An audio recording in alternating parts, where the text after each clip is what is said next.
News bulletin में आपका स्वागत है। कांग्रेस नेता पवन खेड़ा बोले, न्याय पत्र में बीजेपी गलत तरीके से पेश कर रही है।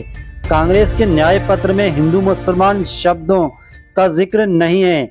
अखिल भारतीय कांग्रेस कमेटी मीडिया एवं प्रचार प्रभार के अध्यक्ष पवन खेड़ा ने पत्रकार वार्ता में देश के प्रधानमंत्री और गृह मंत्री अमित शाह पर जमकर हमला बोला है। उन्होंने कहा है कि बीजेपी के नेता कांग्रेस के न्याय पत्र को गलत तरीके से प्रसारित कर रहे हैं। यह उनकी बौखलाहट है। हमारे न्याय पत्र में हिंदू मुसलमान का शब्द उपयोग में नहीं किया गया है।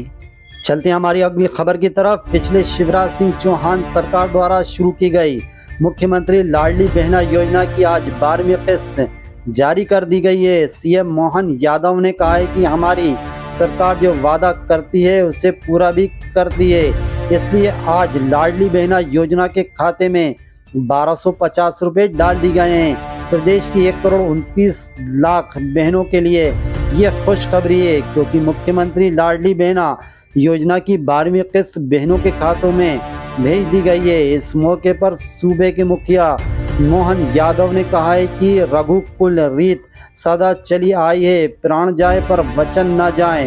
हमारी सरकार जो वादा करती है उसे पूरा भी करती है, इसलिए आज लाडली बहना योजना के खातों में 1250 रुपए डाल दिए गए हैं। चलते हमारी अगली खबर की तरफ। भारतीय जनता पार्टी अध्यक्ष विष्णुदत्त शर्मा ने शनिवार को दावा किया है कि इस बार प्रदेश की सभी 29 सीटों पर भाजपा की जीत होगी। छिंदवाड़ा के पूर्व मुख्यमंत्री कमलनाथ के बेटे नकुलनाथ की भी हार होगी। उन्होंने ये भी कहा है कि जीतू पटवारी ने दलित महिला के बारे में जो टिप्पणी की है वे महिला विरोधी कांग्रेस का मूल चरित्र दर्शाता है। मातृशक्ति जमीन पर उतर आई है और वो उन्हीं पटवारी और कांग्रेस को जवाब देगी। शर्मा ने कहा है कि राहुल गांधी पहले अमेठी से वायनाड गए, अब वे वहां से हार रहे हैं तो लाइब्रेरी में जमीन तलाश रहे हैं, वहां भी भाजपा का परचम फहराएगा।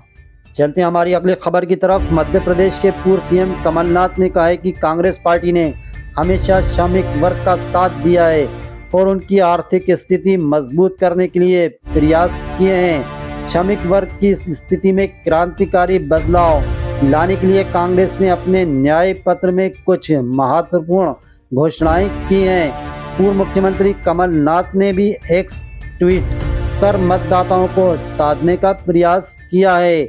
उन्होंने एक्स पर लिखा है कि किसी पार्टी के वादों को उसके इरादे से पहचाना जाता है। कांग्रेस पार्टी ने हमेशा से ही श्रमिक वर्ग का साथ दिया है और उनकी आर्थिक स्थिति को मजबूत करने के लिए प्रयास किए हैं। देश की श्रमिक वर्ग को इन घोषणाओं को बहुत ध्यान से देखना चाहिए, उसी के आधार पर मतदान करना चाहिए। चलते हमारी अगली खबर की तरफ। राजधानी भोपाल में पिपलानी पुलिस ने बीटेक की पढ़ाई कर रही एक युवती की रिपोर्ट पर 2 युवक और एक अन्य पाखंडी बाबा के खिलाफ धोखाधड़ी और बलात्कार की धाराओं के तहत केस दर्ज किया है।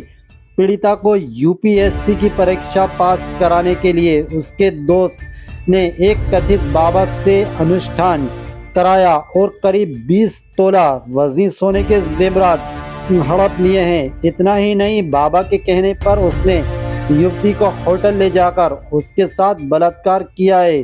घर से जेवरात गायब होने की सूचना पर परिवार वालों को भनक लगी और ये इस बात का खुलासा हुआ है। पुलिस आरोपियों की गिरफ्तारी के प्रयास कर रही है।